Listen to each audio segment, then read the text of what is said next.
Liang, that phone is way too advanced. It's got super strong transmitting and receiving functions, plus a few tiny chips I couldn't crack. Those chips are extremely sophisticated, definitely not something you'd normally find inside a phone. Liang frowned at that. Danny, you're a top-tier hacker in the game. If you can't figure out what those chips are, you might as well hang up your keyboard and disappear. Daniel protested indignantly. Man, those chips are no bigger than ants, and they were smashed to pieces. I had to go to a fellow hacker's place and borrow their lab equipment just to piece together fragments of the code. All I could confirm is that the transmission power from the components is abnormally high, but as for the rest, Liang knew Danny too well. He cut him off instantly. Duh. Of course phones transmit and receive, that's what they're for. Are you trying to get fired? Daniel snapped back, his voice rising through the phone. Don't act like just because you're my boss you know everything. If you could do this stuff yourself you wouldn't need me. Those chips aren't emitting regular civilian-grade electromagnetic waves, they're emitting ionizing radiation. If you keep using that phone, I guarantee you'll lose all your hair, your sperm will die off completely, and you'll be dead from a brain tumor within a month. That bad? Liang nearly dropped his phone in shock. Back in college, Liang had majored in geography and excelled in the sciences. He'd been so obsessed with Feng Shui that he rushed to graduate and apply his family's secret techniques in real life, never pursuing further academic study. Still, he remained close friends with people in physics and engineering, and he understood exactly what ionizing radiation meant. He knew it was a type of electromagnetic wave, but unlike ordinary phone signals, ionizing radiation carried high energy capable of knocking electrons out of atoms, creating charged ions in matter, a process called ionization. This kind of high-energy EM radiation was already used in gamma rays, X-rays and UV devices, and the side effects Danny described, exactly what those instruments could cause. Where did this thing even come from? Yo-ho, are you listening? Don't use that thing. Danny pressed on, concerned, but Liang's mind had already drifted to Li Shaoxin's hair. If she used that phone every day, would she start losing her hair too? He mumbled some meaningless sound into the phone just to keep Danny talking, and Danny continued. I've got more news. You owe me a bottle of red wine. I dug up some old records on the David Group. Elena is the mastermind behind their corporate design. She personally handles negotiations, site selection, and final approvals for all their infrastructure projects worldwide. Bottom line, she's the technical soul of the company. And Liang was so thrilled he squatted down and hit the speakerphone button so Jing and Lu Zhongtong could hear too, gesturing excitedly at them. But his tone stayed calm as he spoke to Danny. Great. That intel will be useful. Keep digging, anything you find. Wait, didn't you already look into her before? Why are you still obsessed with Elena? Danny laughed casually. Duh, she's one of the rarest things on Earth, a blonde, gorgeous scientist. Any guy would want to dig into her background. Oh, and by the way, I went long on 5,000 lots of British pounds for you. And Liang shot straight up, furious. What? What did you do? Why so much? The pound's about to surge and the dollar's going to tank even more. Why hold on to dollars? When we profit, I get a cut too. With just $6,000 in dollars, how am I supposed to feed 10 mouths? I need fast cash. My brother wants a new gaming console. Danny kept rambling, but Liang suddenly felt dry-mouthed and dizzy. He slid from squatting on the wooden table to sitting flat on its surface and numbly tapped the screen to silence Danny's endless chatter.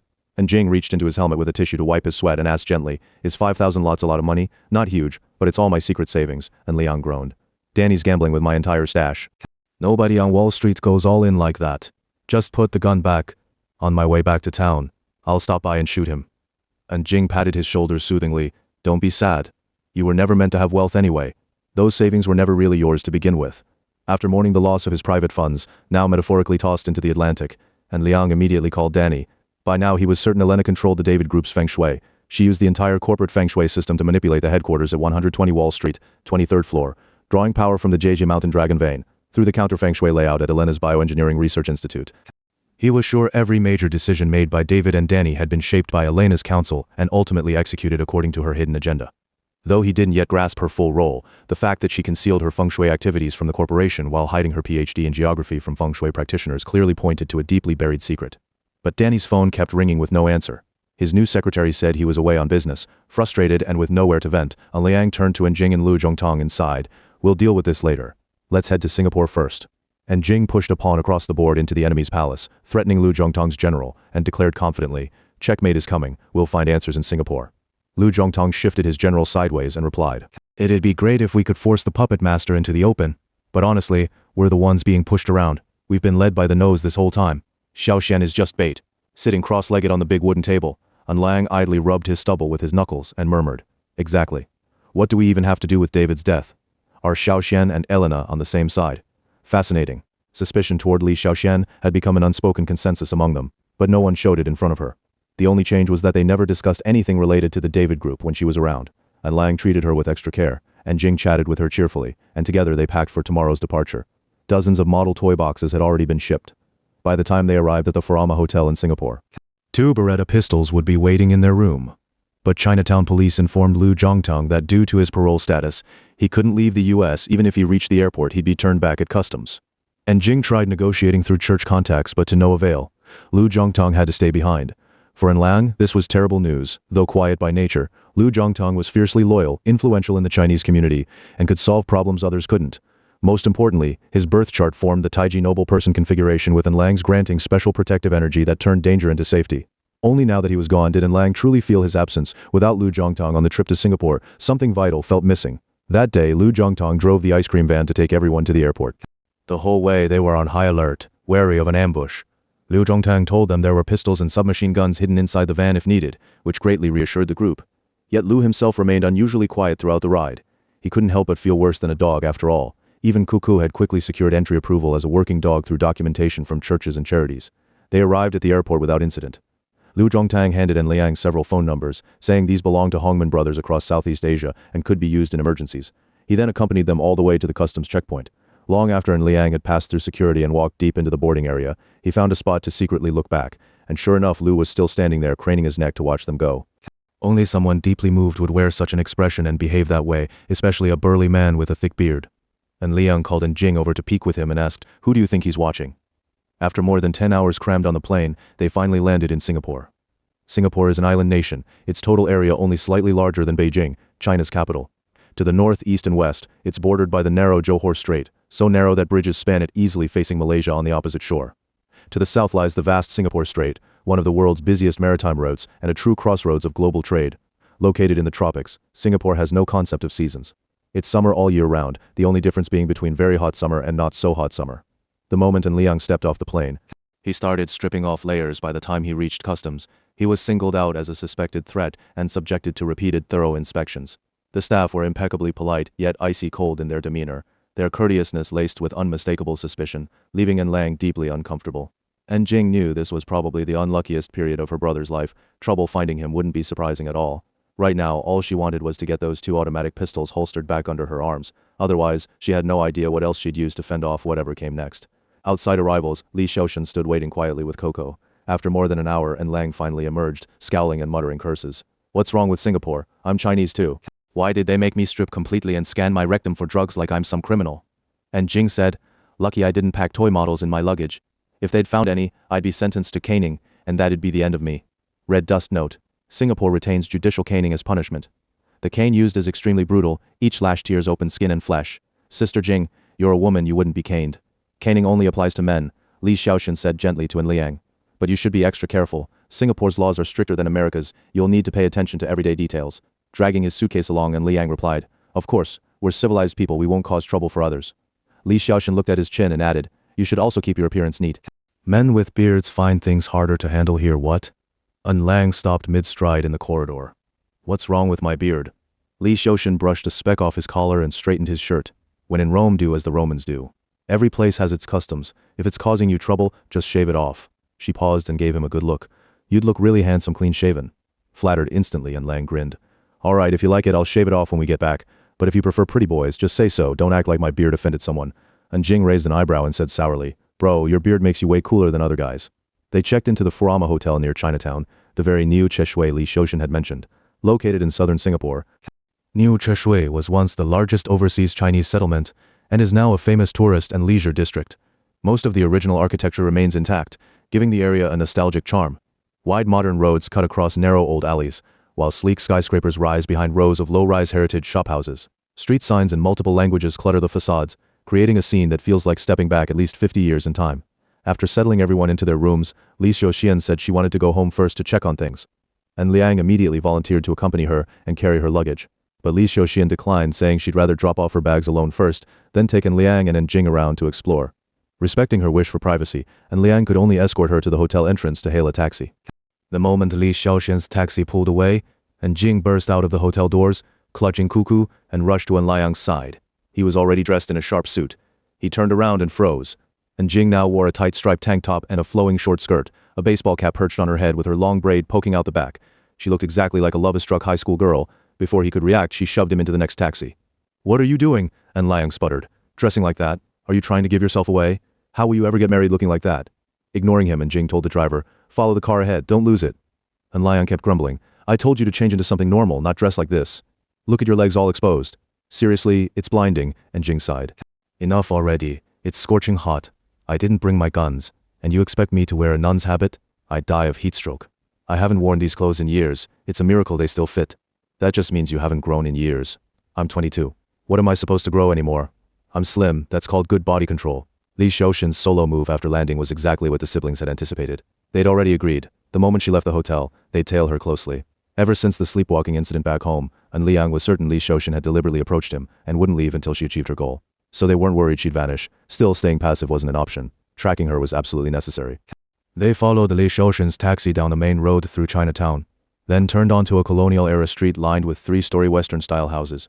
Their orange-red tiled roofs stood out against the blue sky, framing white walls in crisp contrast. The street wasn't wide, flanked entirely by restaurants and food stalls, most of whose tables spilled onto the pavement. Since it wasn't mealtime, few diners were around. They saw Li Shaoxin dragging her suitcase out of the car and walking into a Chinese restaurant. And Liang and Jing quickly got out of their vehicle and sneaked across the street to sit down in a small eatery, each ordering a bowl of mutton soup. Not knowing when Li Shaoxin would come out, they were too nervous to eat heartily despite being hungry. After a while, with no sign of movement from the restaurant, the mutton soup arrived in front of them. And Jing took one whiff and immediately wanted to dig in after one bite. She couldn't stop, slurping loudly as sweat poured down her face. And Liang figured Li Shaoxin was probably just grabbing a meal too. He kept his eyes fixed on the restaurant entrance while slowly eating and constantly wiping sweat from his brow. Just then, the owner of the eatery walked over and said, "Sir, I can't make the air conditioning any colder if you're hot. Why don't you take off your suit jacket?" And Liang was wearing a double-layered titanium alloy bulletproof vest underneath his shirt and suit. If he removed his jacket, the strange turtle shell-like shape beneath would be obvious. He gave an embarrassed smile and waved his hand. Heh, no need, I'll just keep wiping my sweat. But the owner instantly turned unfriendly, glaring at him and saying, "Hey boss, you're sitting here dripping sweat like a fountain. Outside customers will think my AC's broken. You're gonna hurt my business, you know?" And Liang and Jing exchanged wide-eyed glances. What kind of lousy service was this in Singapore? Still, Liang was always level-headed. Prioritizing the mission, he replied with gentlemanly grace, "All right, I won't wipe my sweat anymore." The owner stared at Liang for a moment, then turned and walked away. And Liang even heard him mutter under his breath, "Don't even know where you're from." Drenched in sweat, Liang suddenly slapped some money on the table and stood up. And Jing, with a piece of mutton dangling from her mouth, looked up just in time to see Li Shaoxin wheeling her suitcase out of the restaurant. She wasn't really eating, and Liang said, "No one eats that fast. She must be meeting someone." He slipped sideways to the doorway of the eatery and leaned against the frame, watching Li Shaoxin's direction. And Jing wiped her mouth and hurried after him, grumbling, "That's so annoying. She must have scarfed it down like a big-mouthed glutton, leaving me stuck with only half a bowl. What a jerk." And Liang grabbed her arm. Come back, give me Cuckoo. You go follow her yourself. Once you get the address, come right back here to find me." And Jing immediately felt cheated. Wasn't this just Liang making her do all the legwork while he stayed behind to finish his mutton soup? Pouting with her chest puffed out, she said, "I'll wait here for you, you go chase her." "Shit, you're only thinking about your mutton soup." And Liang shot back. After decades together, he knew exactly what she was thinking. "If there are Shaoxian's accomplices inside that restaurant, I'd be spotted the second I step out. But you just changed your look and you're wearing that big hat. No one would recognize Sister Jing in this getup. And leave Cuckoo with me too. That dog looks exactly like Lu Zhongtang. Anyone who's seen him once will remember him." Grudgingly, and Jing shoved Cuckoo into Liang's hands and trudged off with a sour expression. Half an hour later, Jing returned to the mutton soup eatery to find Liang soaked head to toe in sweat, feeding mutton to Cuckoo. The moment he saw her, he sprang up like she was his savior, scooped up Cuckoo and dashed toward the door. "Run north, quick. My time's up." Even in Singapore, escaping fate's daily assassination attempts didn't stop. Their hotel wasn't ideal for evasion. But Liang had chosen Chinatown specifically to stay close to where Li Shaoxin claimed her home was. Now, unfamiliar with the area, lacking nearby parks around the hotel, and needing to tail Li Shaoxin, they had no choice but to sprint toward the auspicious direction the moment the escape hour struck. Already sweating like a roast duck in his bulletproof vest, Liang now had to run a long distance right after finishing a bowl of hot mutton soup, plunging straight back into the miserable fugitive life he'd known before Liu Zhongtang joined them. Cuckoo ran fast enough to match Liang's pace. As Jing chased after him, she reported. She turned two corners and entered an apartment building. I followed her to the elevator and noted which floor she went to. I asked the guard at the entrance. He said he's new and hasn't seen Li Shaoxin before, panting heavily. And Liang replied, "Good. We'll follow again tonight. Once we see which window lights up, we'll know her unit number. Then we can check with management how long she's been staying there. But she's definitely leading us somewhere. There's more to this. Just watch." Dodging left and right through the streets behind Liang, and Jing scanned their surroundings. Suddenly, she spotted several workers hanging holiday string lights on a lamppost ahead, and an instinctive sense of danger flared in her gut. She shouted, "Watch out for the lights." Her words barely left her mouth when one of the workers high on the pole lost his grip, sending the string of lights crashing onto the sidewalk, and Liang yelled and twisted sideways to dodge. At the same moment, a gardener in the roadside shrubbery armed with a 2-foot-long pruning shear also ducked and turned away from the falling lights. His long shear accidentally plunged straight into Liang's stomach.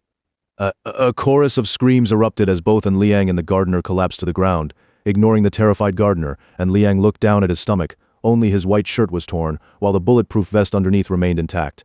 Heart pounding, he silently thanked God the shear hadn't aimed for his throat. He scrambled up, grabbed Njing and Coco, and bolted forward again. Suddenly, realization struck him. He turned to Njing and yelled, "I get it now. Xiaoxian times her trips home perfectly. She does things we're not supposed to know about exactly when I'm busiest." Njing cried out, "No way! Is she really that sharp?" Back at the hotel room, Li Xiaoxian found Njing reading the Bible dressed in a pristine white nun's habit trimmed with green, the summer uniform of the Holy Spirit convent, and Njing looked utterly pure and serene. She'd brought it along for convenience during their operations.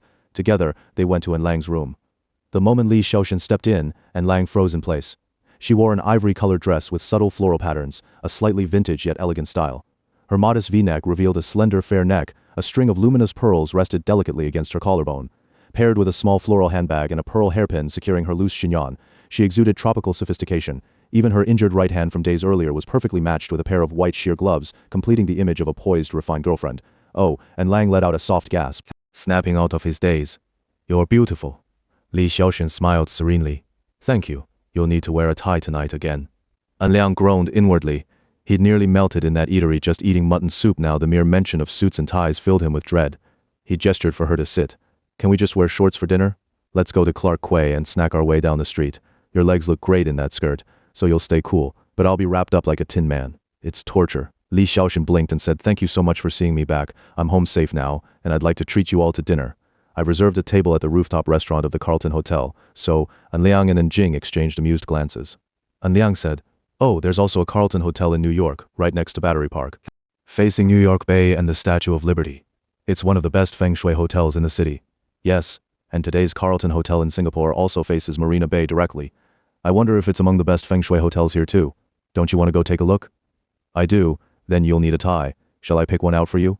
Li Xiaoxian didn't wait for Liang's answer. She had already walked over to the wardrobe he'd just tidied up. The wardrobe was neat and orderly. Li Xiaoxian quickly selected a silver gray tie and held it against Liang's chest to test the match. Liang's heart skipped a beat. It felt exactly like his wife choosing a tie for him. So warm, so tender. Silver gray goes with any shirt color. This one's perfect. "Could you shave your beard off though?" Her expression and tone were as gentle as still water, leaving Liang utterly unable to refuse. "Sure, but why just to match the tie?" Liang asked. Li Xiaoxian placed the tie on the bed and turned back to the wardrobe to pick out a shirt for him. As she browsed through his clothes, she said, "People in Singapore don't like men with beards. They think it's uncivilized. Sometimes they even mistake you for a street thug." Liang and Njing suddenly understood. Njing blurted out, "No wonder he got stopped for questioning at the airport, and even the mutton soup vendor was rude to him." Liang groaned inwardly. Oh no, his silly sister had just given them away. He shot Njing a sharp glare. She immediately realized her slip and clamped her mouth shut, cutting off her own words mid-sentence. Fortunately, Li Xiaoxian hadn't paid any attention to what Njing had said. She simply added casually, "Yeah, just take a look outside. If you were Westerners, it wouldn't matter much, but since you're Chinese, people assume you're locals and locals really shouldn't look like that. So I'm being discriminated against? Fine, I'll go shave right now." And Liang dashed straight into the bathroom. Li Xiaoxian called after him, "Wait, I actually like your beard. Before you shave it off, could we take a photo to remember it by?" "Yeah, I love G's beard too. I'll go get the camera." And Jing hurried over to a drawer and started rummaging for it. Li Xiaoxian pulled out a black suit and said, "Put this on for the photo." And Liang dressed in the suit and tied the silver gray tie. And Jing snapped several pictures of him. Then Li Xiaoxian took a phone from her handbag and said to Njing, "Sister Jing, could you help us take a few photos together?" The moment Liang and Njing saw Li Xiaoxian's phone, their nerves spiked. Was this another one of those ionizing radiation phones that could kill sperm? Njing snatched it quickly and examined it. It was a brand new cute little model. She immediately pointed it out the window and tested it. "Your phone has great resolution. It takes really clear pictures. Let me try shooting something dark." With that, she opened the drawer containing the Feng Shui compass and took several close-up shots of it with the phone. After their recent string of bizarre Feng Shui cases, Liang no longer relied solely on satellite-based digital compasses. He'd brought along a traditional-style compass this time, and now Njing used it to test whether Li Xiaoxian's phone was suspicious. As the phone snapped multiple close-range photos of the compass, both Liang and Njing watched the needle carefully, but it didn't budge at all. They heard Li Xiaoxian say, "I just bought this phone in Chinatown. These things aren't very durable anyway. I only needed something that can make calls. I don't even know what the resolution is. Cuckoo, come here, we're taking pictures together. She scooped up Cuckoo, who had been wandering around the floor.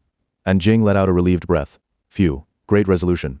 Okay, I'll take your photos. Through the lens appeared a couple as photogenic as fashion models. And Jing had never realized her brother could look so good in photos, simply because a serene young woman now stood beside him. She knew exactly what expression An Liang would wear, so her eyes stayed fixed on Li Shouxian. Women can sense other women's emotions intuitively. Through the viewfinder, and Jing saw Li Shouxian's eyes, the corners of her mouth, her lips, even a few stray strands of hair fluttering as if stirred by wind, all radiating pure happiness to the world. It was a smile An Jing had never seen before. Li Xiaoxian's expression was innocent and unguarded, free of the aristocratic poise of a refined lady, free of the exhaustion from days of frantic travel. She looked exactly like a wife posing for a photo with her husband at home. And Jing was almost certain this joy wasn't feigned. The woman was truly immersed in sweetness. Click. Take one more, Li Xiaoxian whispered softly. Click. And Jing watched as Li Xiaoxian gently leaned her head toward An Liang's shoulder, cradling Coco between them. Only now did she realize how perfectly matched they looked. Their chemistry wasn't just about two healthy, attractive bodies, it came from the way An Liang's face lit up with the same unrestrained delight as Li Xiaoxian's. One more. She pressed the shutter again. This time, Li Xiaoxian stretched her neck toward An Liang's face until their cheeks nearly touched, with Cuckoo nestled beneath their chins, and Jing's nose suddenly stung. She couldn't recall ever seeing her brother take a solo couple's photo with any girl in her entire life. She couldn't imagine what An Liang was feeling at this moment, but she knew this photo shouldn't exist only in Li Xiaoxian's phone. And Jing said, let's take one more. She grabbed her own camera from the table and fired off a rapid series of shots. She saw Li Xiaoxian hand Cuckoo to An Liang, then playfully reach up to touch his freshly shaved chin. She pinched a few stray hairs and tugged them out, and Liang burst into a foolish, delighted grin and tilted his head back to dodge her fingers. The rooftop restaurant of the Carlton Hotel offered a sweeping view of Singapore's coastline and the endless sea beyond. At sunset, the horizon shimmered vividly, divided into crimson and deep blue. The restaurant was quiet and elegant, with few guests, yet the buffet table overflowed with rich, delicious dishes representing cuisines from around the world. To enter the hotel properly, and Jing had changed into a sleek black pantsuit, her chestnut hair cascading loose like a television news anchor. Seated beside Li Xiaoxian, she kept giggling as she watched An Liang eat. Clean-shaven and dressed in a crisp shirt and tie, An Liang finally revealed his true handsome features. He looked far younger than his actual age, barely past 20, with fair, smooth skin clearly hinting at Caucasian ancestry. With a backpack slung over his shoulder, he could easily pass for a college student. Li Xiaoxian suppressed a smile and said to An Liang, I know why you grew that beard. You're afraid people won't hire you as a consultant if you look too young. An Liang, holding a glass of fine French Lafite wine, blushed slightly and replied, Nonsense. My beard compensates for deficiencies in my facial structure. It helps me accumulate wealth. And Jing burst out laughing again. Accumulate wealth? You don't have a penny saved. All your earnings automatically go into funds. Oh wait, you do have a little secret stash, but with your terrible luck it'll vanish soon enough. An Liang suddenly remembered his 1 million in savings and immediately pulled out his phone to call Daniel. Yo ho, are you awake yet? What's the pound trading at right now? Don't swear at me, I'm drinking wine. Not arguing, just give me the quote. 621. Resistance level at 550. Your cost basis is 500. That's a 117-point gain. We're rich. It's already doubled. Sell now before it drops. What? It'll keep rising? If it crashes and I end up losing money, I'll come back and kill you. Where's your stop loss set? Hey, stop sleeping. And Liang looked up and muttered. He actually dared hang up on me. And Jing asked curiously, you doubled your money in just a few days? And Liang shot her a serious look. What, are you plotting to bump me off and inherit my fortune? Li Xiaoxian found the siblings bickering amusing and chimed in with genuine curiosity. Liang mentioned Danny's an excellent trader, so isn't it normal for him to make money for Liang? And Jing frowned, eyeing An Liang's smooth chin. To be honest, that little beard really does help attract wealth. Otherwise, he'd be so broke he couldn't even afford a hot dog. Brother was born without wealth in his destiny. If the wealth star activates, it breaks his seal star, which then retaliates with even greater force. Any money he keeps on his person or in his accounts disappears almost instantly. He's been trading stocks for over a decade and lost every single year. Never won a single bet either. Only after growing that beard did he manage to save a bit of private capital. Hey, stock trading and gambling are completely different. You shouldn't confuse Xiaoxian, An Liang said, picking up a small piece of French farmhouse cheese with a toothpick and popping it into his mouth. The salty, slightly tangy flavor lingered beautifully, perfect with good wine. He closed his eyes, savoring it for a moment. You can practically taste the fresh wheat field air of the countryside right on your tongue. Just this cheese alone is worth the price of admission, he continued. Stocks, futures, forex, they're all purely human-driven markets. Without traders, there'd be no price movement at all. So if your method is sound, you can make money. My system itself isn't flawed, but every time I'm about to execute a major trade, something always goes wrong. My phone dies. The brokerage's main server crashes. Freak market swings with near zero probability hit. I get hospitalized from stress, once even had my transferred funds hacked right out of the bank. It's been unbearable. If not for all that, I'd have filled my entire room with cash by now. Eventually, I made my trading system ultra-conservative, earning small, steady profits, which actually lets me withdraw what I make. Yunji's clever. She splits every withdrawal into several funds and sends me a fixed weekly allowance. That's the only reason I'm not totally destitute anymore. Gambling's different though, that ties directly into metaphysics. And Lang rambled further and further off topic, but both he and Jing knew they were just deflecting. In truth, they'd both noticed something unusual, and Lang's fortunes seemed to be steadily improving. Hiring Daniel to manage his trades had bypassed his inherent financial flaws, but doubling his position in just a few days felt almost too powerful, too sudden. Li Xiaoxian listened to Lang's grand theories with admiration, but Lang's eyes had already caught two figures entering through the door. One of them looked very familiar, a man of average height. Dressed impeccably in an expensive suit, every detail perfectly in place. It was Danny, vice president of David Group. Though Lang had anticipated that Li Xiaoxian's arrangements would lead to unexpected developments, Danny showing up like this was still shockingly abrupt. He chuckled lightly, strode quickly over, greeted Danny with a handshake, and sat down with him at another table. Danny gave polite nods to Li Xiaoxian and Jing, then turned to Lang and asked right away, "Why did you shave off your beard? Why do you care about my beard? You should be asking why I'm in Singapore." And Lang teased, then extended his hand toward Danny's companion. "Alexander," Danny smiled and introduced. "This is our group's Feng Shui consultant, Mr. Lang, and this is my old classmate, Zhang Jiwen. I always meet with Mr. Zhang first whenever I come back." Liang said to Zhang Jiwen, "So you two are old classmates. You must have endless things to talk about." Zhang Jiwen was in his 40s, half a head shorter than Danny. Like Danny, he wore a full set of expensive suits, but his expression radiated warmth and enthusiasm, completely opposite to Danny's calm, reserved demeanor. He shook Liang's hand firmly and said, "Mr. An is a Feng Shui consultant? Impressive. You're so young yet already accomplished. Are you here on business?" "No," Liang replied. "We just happened to run into each other. Judging by your face, Mr. Zhang, you must work in public service?" "Oh, sharp eyes indeed. Which branch of public service do you think I'm in?" Zhang Jiwen gestured for everyone to sit and called a waiter to bring a bottle of red wine. Liang studied Zhang Jiwen carefully. Though short, he wasn't frail. His voice was gentle, yet carried deep resonance, clearly capable of booming like a bell if needed. Lang declared confidently, "Military Police Department or Ministry of Defense?" Zhang Jiwen laughed heartily. "Danny, your Feng Shui consultant is extraordinary. We should hire someone like him too." "Mr. An, how exactly did you tell I'm military?" "Mr. Zhang, you're not tall but your eyes are round and shoulders broad. Your physique fits the tiger form, which forms the foundation of a martial officer's structure. But mainly, it's your cheekbones." Zhang Jiwen leaned forward, intrigued. "Ah? I've heard people say cheekbones reveal whether someone holds office and even their rank, but I never imagined they could indicate jurisdiction. Could you explain how you read that?" "Ha ha," Lang chuckled. "Mr. Zhang wants to study physiognomy with me now? Danny, you'll have to pay me a consulting fee from the company." Danny, thoroughly entertained, nodded with a smile. "I'll cover everyone's meal I'm treating." "Oh, that's very kind of you," Lang said, tapping his own cheekbone. "Mr. Zhang, is this where your cheekbone is?" Zhang Jiwen nodded. "Yes." "Are you referring to its size or position?" Lang smiled and traced a line backward from his cheekbone with his finger. "Actually, the cheekbone extends this far all the way to behind the ear." Danny and Zhang Jiwen both unconsciously raised their hands to their cheekbones and swept them backward from front to back. In physiognomy, examining the cheekbones isn't just about that small protruding spot, it's about the whole structure. I won't get too technical, but let's take military officers as an example. Everyone's cheekbone height at the rear differs slightly, which can influence one's career path. For instance, if the cheekbone subtly extends toward the temple, it's called the yima bone, a feature typical of merchants or those who spend long periods away from home. Danny, since you've been doing business in the US for years, your cheekbones naturally stretch closer to your temples. On the other hand, Mr. Zhang, your cheekbones are strong and full, even more pronounced than Danny's, yet they extend horizontally into the middle of your ear. That's known as the general bone, a facial structure exclusive to professional military officers. Zhang Jiwen exclaimed admiringly, "You truly observe people down to the finest detail. If you hadn't pointed out these subtle differences, I'd never have noticed them in my entire life. Now that I'm touching them, it really is just as you say. There's one more thing that confirms your profession beyond doubt: your hands. When we shook hands earlier, I noticed your thumb webbing and index finger were unusually strong. Only someone who regularly practices shooting develops that kind of grip. It seems your marksmanship must be quite impressive." Zhang Jiwen laughed heartily. "Oh, don't exaggerate. I just joined the troops for weekly practice. It's merely a personal hobby. Come now, let's pour some wine first." After the waiter filled everyone's glasses, Zhang Jiwen added, "Mr. An, could you tell us something about Singapore's Feng Shui?" Lang opened his mouth wide and looked at Danny with a grin. "Is this official business or personal curiosity?" "Haha. Let's hear it first. I'm not entirely sure what Mr. Zhang has in mind," Danny replied calmly.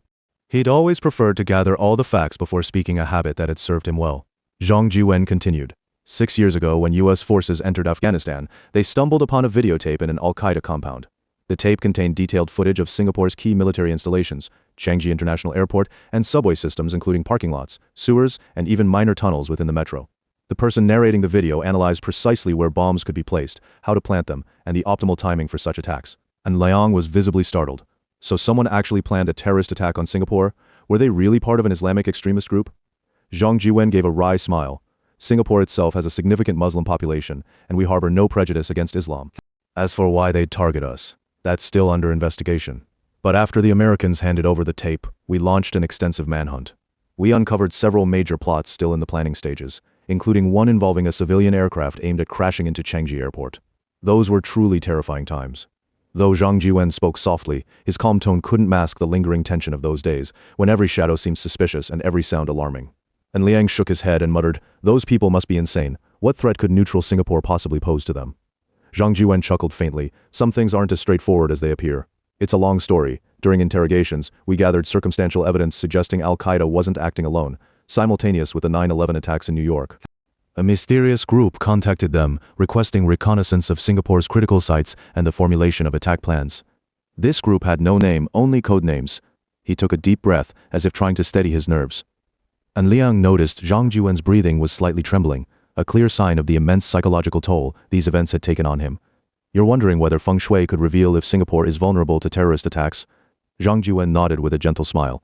"Normally we wouldn't turn to Feng Shui or astrology for matters like this, but our Prime Minister has clearly stated that during Singapore's development, we won't rule out any external assistance as long as it's legitimate and helps make Singapore better." Danny, who had been listening quietly until now, finally spoke up. "I've heard stories about the former Prime Minister and Feng Shui too. Apparently, even the Merlion statue's placement considered Feng Shui principles. And Liang knew the Merlion was Singapore's iconic symbol, but he'd never paid much attention to its Feng Shui implications. Curious, he turned to Danny, waiting for him to continue. Seeing the clean-shaven handsome and Liang staring at him expectantly, Danny burst out laughing. "Ha ha ha ha. Don't look at me like that. I'm no Feng Shui master. I barely know anything about it. But back then, it was quite uncanny. Originally, the Merlion stood at the mouth of the Singapore River, facing directly out to sea. Later, they built the Marina Bay Bridge right between the Merlion and the ocean, even before the bridge was completed. The Asian financial crisis hit and Singapore suffered a massive economic blow. And Liang had encountered countless bizarre Feng Shui cases in his life, yet he still found such tales utterly fascinating. There was always a new story to hear. That was the charm of Feng Shui," he asked. "Oh, so there's such a story behind it. Is the Merlion still in its original location?" After the crisis subsided, the government moved the Merlion forward, placing it outside the Marina Bay Bridge, still facing the sea. "Mr. Zhang, doesn't that sound like our government consulted Feng Shui experts?" Zhang Jiwen waved his hand with a smile. "If you ask me that, I certainly can't confirm anything. But Mr. An, we can see the Merlion right from this window." And Jing and Li Shaoxian, who had been chatting and eating while Liang was engrossed in conversation, now walked over to join the group at the window. From the top floor of the Carlton Hotel, they looked out over a coastline so perfectly symmetrical it seemed almost artificial. Directly below them stretched a triangular embankment, the central axis of Singapore, jutting into the sea like the prow of a ship cutting through waves. To the left flowed the Kaling River, to the right, the Singapore River. Both rivers meandered gently through the city before converging into the same stretch of ocean, cradling a vibrant central zone between them, a clear manifestation of the true dragon vein. Before arriving in Singapore, Liang had already studied the area's terrain. As a Feng Shui practitioner, researching local geomancy before traveling was simply professional habit. He turned to Zhang Jiwen and said, "The Feng Shui adage goes, where two waters embrace, there lies the true dragon." Once again, this proves true. Singapore's main dragon vein is escorted by the Kalang and Singapore rivers as they flow into the sea. Right beneath our feet lies the authentic dragon vein. If Parliament were established here, it would harness the dragon chi surging across thousands of miles. Zhang Jiwen repeated An Liang's words. "Thousands of miles?" "Yes," An Liang said. "Singapore's dragon vein originates from China's Kunlun Mountains.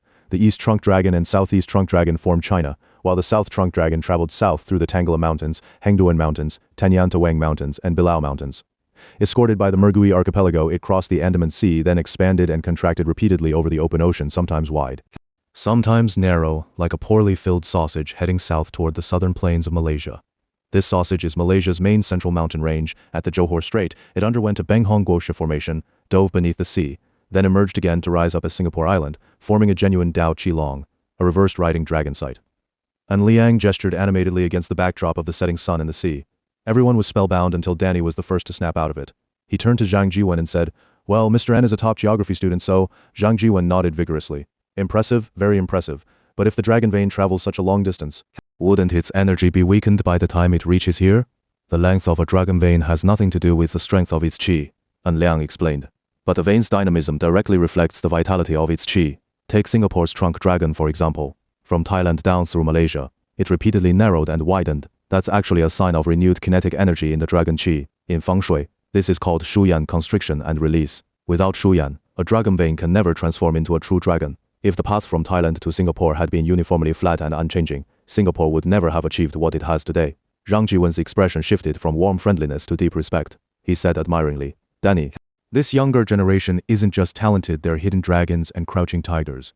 Mr. An, since Chinese Feng Shui studies geography so thoroughly, does this particular dragon vein have a name? An Lang leaned back against the railing, supporting himself with both hands. You didn't ask, so I didn't mention it, but yes, it does have a name and it fits Singapore perfectly. It's called the Li Xiang Long, the dragon. Leaving home at the name, everyone fell into a thoughtful silence. Every ethnic Chinese who calls Singapore home remembers that their ancestral homeland lies in China. That dragon vein, born from the Kunlun Mountains, journeyed far from home yet still nourishes the descendants of the dragon. And Jing spoke up, "I remember now, a Li Xiang Long is rare. It must run straight and independently, yet be guarded along the way by protective Shaxing formations, staying distant from its ancestral mountains. Only if it successfully forms a true burial site at the end can it be called a Li Xiang Long. Otherwise it's just a dead snake, utterly worthless." Exactly, and Lang added. Singapore sits at the tip of the Malay Peninsula, but the Johor Strait separates it into an island. This geological feature, connected by the continental shelf yet divided by a strait, is precisely what Feng Shui calls Beng Hong Guoxia, a crucial condition for forming a great dragon site. It means Singapore was destined from the start not to belong to Malaysia, but to be developed by outsiders. Danny nodded. That makes sense. Hong Kong and Macau broke off from mainland China as islands, and were later developed by the British and Portuguese. Taiwan originally had indigenous people, but it was Han Chinese who crossed the sea to build it. In all these cases, it wasn't the locals who created greatness. It's fascinating how closely Feng Shui and human destiny are intertwined. And Li Lang noticed everyone standing beside him, lost in the view outside the window. He turned to Zhang Jiwen and said, "Mr. Zhang, I've rambled too far and probably ruined everyone's appetite. But when it comes to national matters, silence isn't an option. Let me cut to the chase. Because Singapore Island is backed by the Li Xiang Long, and beyond the Singapore Strait ahead, Indonesia's Kalimantan and Sumatra Islands stand guard on left and right like great celestial guardians across the sea. Singapore's international status will never decline. You'll only keep thriving." Now, looking at the smaller scale, the Marina Bay ahead is the Xiaomingtang, or Small Bright Hall. The land on both sides of the bay wraps inward, forming inner dragon and tiger formations. But these two flanking lands are overly massive. Everyone looked closer. At the foot of the Carlton Hotel lay a huge V-shaped bay, formed by the convergence of the Kallang River on the left and the Singapore River on the right. Beyond the Kallang River stretched a broad area called East Marina, and beyond the Singapore River lay South Marina. These expanses of land, though ample in width, squeezed the waterways into a sharp V-shape like a pair of scissors cutting straight toward the Carlton Hotel and the entire central district of Singapore.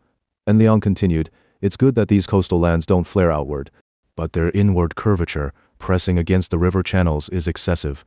It's like two arms embracing people tightly, one on each side. In Feng Shui, this is called Ru Hui Long Hu, embracing dragon and tiger, which specifically indicates vulnerability to external domination and lack of independence. I imagine this resonates with Singapore's social reality." Zhang Jiwen gave a slight nod. Indeed, U.S. military forces are stationed on the island, a historical condition with both advantages and drawbacks. We can't simply call it good or bad.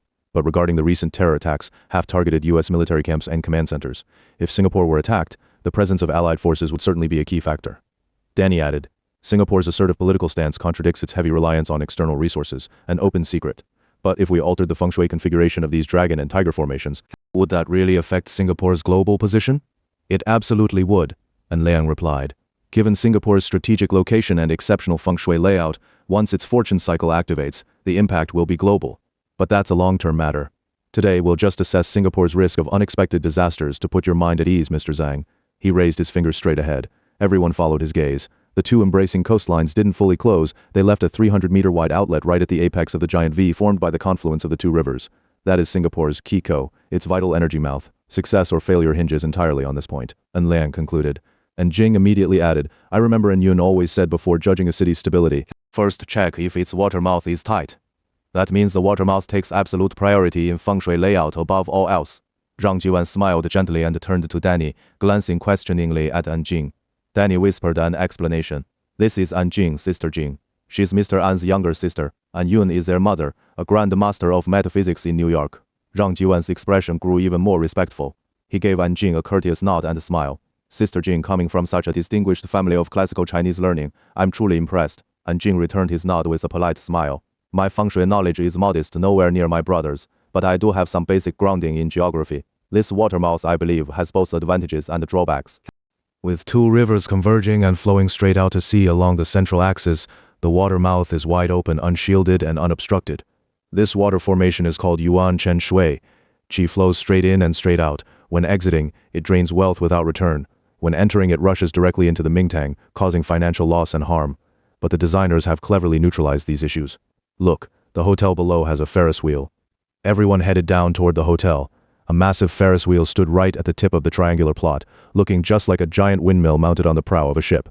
And Jing said, the spinning of the windmill can neutralize the incoming shot Qi rushing straight from the sea, and then there's this long elevated bridge, Li Shaoxin reminded her. Marina Bay Bridge. Oh. Right, the Marina Bay Bridge follows an inverted triangle route, connecting Qinglong, Baihu, and the main urban area. It acts like a buffer net, further dispersing the shot Qi that enters through the harbor mouth after it passes the Ferris wheel. This setup might slow down Singapore's development pace, but it ensures greater stability and long-term peace. And Liang put his arm around Jing's shoulder and said, it's getting late. Once it's dark, we won't be able to read the feng shui properly. Why don't you go grab some fruit first? I still have a few words to say to Mr. Zhang. And Jing tilted her head slightly and waved to Danny and Zhang Juwen, then said, Shaoxin, let's go get some dragon fruit. That stuff isn't cheap in New York. When can I ride that Ferris wheel? The view must be amazing. And Liang turned to Zhang Juwen and chuckled. Got sidetracked again. Nuns do talk a lot, but she missed one detail. Over at the inner Marina Bay estuary, they built a pier that narrowed the water outlet. Now there's only about a 150-meter opening on the right side. That's another classic feng shui arrangement. Oh, such subtle feng shui. Zhang Jiwen was growing more intrigued. Haha, I only just realized how meticulous Singapore's feng shui masters really are. Let's keep talking while we eat. And Liang walked back with everyone to their table. The restaurant had grown busier. He cut a slice of steak, sat down, and continued to Zhang Jiwen. The currents of the Singapore Strait flow from northeast to southwest, that is from the left side of the water mouth toward the right, and the reserved inlet and outlet at the estuary are positioned on the right side, which perfectly aligns with the feng shui principle. Left water meets right water meets left. It's like opening a shop on a street. If traffic flows from the left, you should place your entrance on the right to catch the wealth energy. Zhang Jiwen asked. Your explanation puts my mind at ease, Mr. N. But can we actually foresee any disasters for Singapore based on this? And Liang wiped his mouth and said, everything I've mentioned so far leads exactly to this point. Singapore is supported by the Lixiang Dragon vein originating from Kunlun, and further enhanced by multiple constrictions and releases along the Malay Peninsula. This isn't a place easily shaken. It won't suffer major calamities lightly. Calculating by the Da Yuan Yun cycle, I can conservatively say Singapore's Qi destiny will last at least another 100 years or more. Still, nowhere in the world is eternally safe, and no feng shui site prospers forever. Your proactive mindset, Mr. Zhang, is absolutely correct. For specific events, we analyze each Yuan Yun and annual cycle. The entire Qi aperture of Singapore lies at the Marina Bay estuary. To judge auspiciousness or danger, we must focus precisely on this point. Right now, in the current Xiao Yuan Yun, the inauspicious 7 red broken army star is flying directly into this Qi aperture. For the next decade or so, Singapore will remain in a state of high alert, like seeing enemies in every bush and tree. But because this aperture takes in Qi while expelling water, it creates a powerful Sha neutralizing effect. So even amid global turbulence, Singapore will always weather the storm. This year, the annual one white greedy wolf water star converges at the southeast Qi aperture, neutralizing the broken army influence. Thus, though there may be alarms, there will be no real danger. Any major crisis can be diffused before it erupts. We'll likely see more social scandals involving morality, keeping the police busy, but that's not the Ministry of Defense's concern. Look, it's already year-end, and here we are, eating, drinking, and having fun. Everyone laughed at Liang's words. Zhang Jiwen asked, what about next year? Or rather, which year should we pay special attention to? Next year will be Singapore's fire disaster year. You should give the fire department a heads up. There will also be intensified tensions over energy issues, affecting businesses on the island. By the way, doesn't Singapore have oil refineries? Zhang Jiwen nodded. We import crude oil and process it locally. Many international oil companies have plants here. But crude prices have been rising steadily. Shouldn't refineries be making more profit? Danny shook his head. Not necessarily. Refining is the downstream end of the oil industry. When crude prices rise, refiners can only passively raise prices. But due to lengthy observation periods and negotiations, price adjustments get delayed. This causes the sector to weaken. If crude keeps climbing, refining will suffer a slow, chronic blow. I trust Mr. An's prediction. And Lang finally got a chance to eat some steak. He took a sip of red wine and pointed his fork at Danny.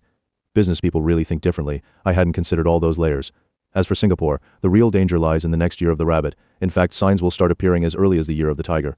If things aren't controlled well during the tiger year, the rabbit year could bring riots, armed clashes, or even terrorist attacks somewhere in this. An Liang counted on his fingers, then looked up and said, East, Changi Airport? Zhang Jiwen asked seriously. An Liang shrugged. Possibly, or somewhere near the airport. You'd need to collaborate with local metaphysicians and intelligence agencies to pinpoint it. But the event is still years away, you have plenty of time to prepare with proper prevention. I'm confident none of it will actually happen. Zhang Jiwen raised his wineglass to An Liang. We're all Chinese, meeting so far from home is fate. It's a true honor to know you, Mr. An, and today's insights have been invaluable. I'd like to toast you. The three clinked glasses and drank. Zhang Jiwen then handed An Liang a business card with both hands. I'm a civil servant, so I can't offer direct payment, but you're a friend of Singapore. If you ever need help within my power, I'll do everything I can. An Liang smiled wryly. Oh, please don't mention it. Even if you gave me money, I couldn't keep it in my pocket. It'd either go straight to charity or vanish in some loss. Just owe me a favor instead. He turned to Danny. Danny, I'd like to say a few words to you privately. Could you come over here for a moment? Danny followed An Liang to the window, wine glass in hand. Is this about my dismissal of Miss Lee? Yes, exactly that. She violated company policy. I didn't press charges and compensated her according to labor law. Is there still an issue? It started from that, but that's not what I'm referring to. I actually wanted to call you days ago, but your phone was unreachable. To put it simply, the afternoon you fired Zhoushan, she was immediately targeted by assassins. Danny froze. Mouth slightly open, staring at An Liang in utter shock. Why? You don't suspect me, do you? Don't panic. We all know it wasn't you. If you wanted her dead, you wouldn't strike right after firing her. That'd be too obvious. Later, I brought her to my house for shelter, but even there, something happened. In the middle of the night, my whole family simultaneously fell into hallucinations and started sleepwalking. Sister Jing even pointed a gun at me during her episode, nearly killed me. And Liang looked at An Jing and Li Zhoushan, who were giggling and chatting happily. He turned to Danny and said, Friend, I think this whole thing is connected to David's death, to Xiao Xian, and definitely to you, and now it's landed on my head. Don't drag me into trouble. If you're facing any difficulties, just tell me and we can solve them together. Okay. Danny held his wine glass, gazed out the window for a moment, then said, I didn't kill David. We'd been close friends for decades and built this company together over 10 hard years. There's no way I'd kill him. His death has left me deeply heartbroken. But the company has its own internal issues right now, and we don't need your help with those. I appreciate your goodwill, and I'm genuinely glad you never suspected me. As for everything else, I'll handle it myself. By the way, what are you doing in Singapore? Xiao Xian was chased by a car in New York. It was a huge scene. I was worried she might be in even greater danger, so I brought her back to Singapore right away. But now I'm starting to suspect her. You don't have to tell me about the company's internal operations, but can you at least tell me something about her? Like, what does she usually do at work? How did she get into the group? I needed a secretary. She applied for the job. I thought she had great presence, was sharp-minded, and since she's from Singapore, I gave her priority. An Liang waved his hand. Sorry to interrupt, but when you hired her, was it because she's pretty? Did you fall for her? Does that matter? An Liang replied firmly, it matters a lot.